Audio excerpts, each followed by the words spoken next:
If we talk about emotions in acting, of how to access emotions, you have to be like the princess with a pea under 7 mattresses. You've got to find the truth. And once you find the truth, everything is easy. Then the emotion flows. I think I can quite safely say that I hated high school. I didn't like the way that you were never allowed to be a free thinker. You had to answer everything the way you were taught.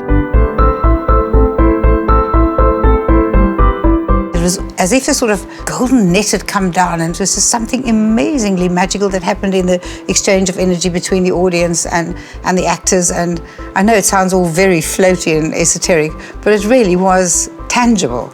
I could never imagine another place where you could live in such magic, even if it is for an hour or two.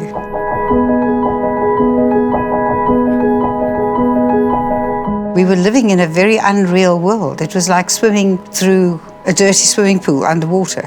You couldn't rationalize any of this. But when I joined the market, I think I sort of fully began to see what was going on. It was surrounded by this revolution that was going on in the streets, really, of people saying enough.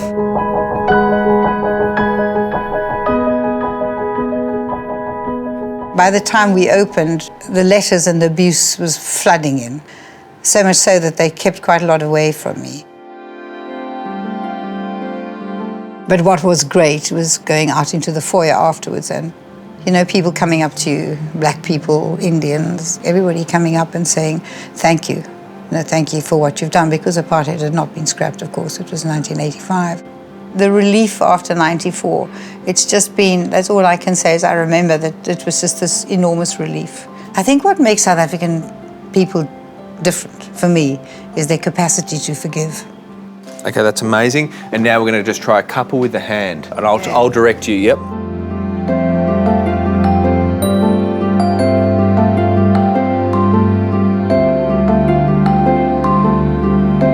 Sandra Prinsloo, everything she did, she challenged boundaries, she pushed through. And the portrait was all about that moment, that kiss with John Carney. And that shadow represented the fear, the unknown, the faceless man. It's wonderful that we have moved on from there, that those faceless people have now the biggest, most beautiful, warm faces imaginable.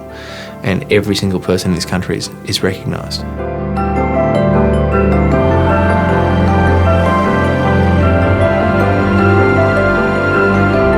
I think South Africa is one of the most exciting places that you could be, with the most wonderful people.